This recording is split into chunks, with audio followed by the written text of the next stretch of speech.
गांव की गंवार। लघु कथा।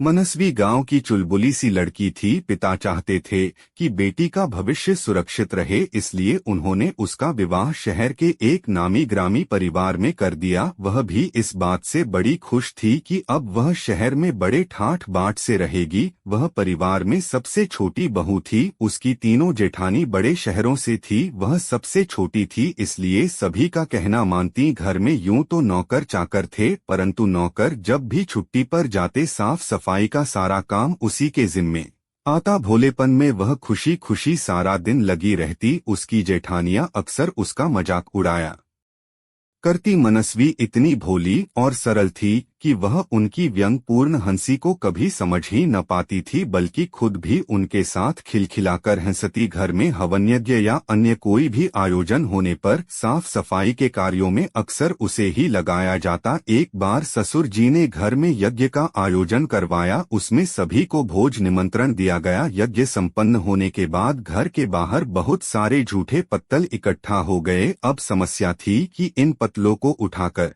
कौन फेंके। बड़ी जेठानी ने कहा, मनस्वी हम रसोई संभाल रहे हैं, तुम बाहर की व्यवस्था देख लो। मनस्वी ने खुशी खुशी सारे झूठे पत्तल उठाकर कूड़ेदान में डाल दिए। जैसे ही वह घर के भीतर आई, तीनों जेठानियां मनस्वी का मजाक बनाकर आपस में हंस रही थी। मनस्वी तो गांव की गंवार है, उसे यही काम आता है। हम तो बड़े घर की बेटियां हैं, हमने कभी साफ सफाई नहीं की। जेठानियों के ये शब्द मनस्वी के हृदय में शूल की भांति चुभ रहे थे। उसने कभी भी उनकी आज्ञा का उल्लंघन नहीं किया था, उसने सदा उनका सम्मान किया था, परंतु उसके प्रति उनकी ऐसी भावना देखकर वह हतप्रभ थी। परंतु उसी दिन से उसने बाहर की सफाई के साथ साथ समाज की सफाई और लोगों की दूषित मानसिकता की सफाई की बात भी ठान ली थी। मनस्वी के निश्चल हृदय से कविता और कहानी फूट पड़ी। अब गांव की गंवार एक प्रसिद्ध लेखिका और कवयित्री बनकर उभ रही थी। मनस्वी की प्रसिद्धि धीरे धीरे चारों तरफ होने लगी। कई मंचों ने उसे सम्मानित किया। उसकी प्रसिद्धि देखकर बड़े शहरों की जेठानियों की बोलती बंद थी।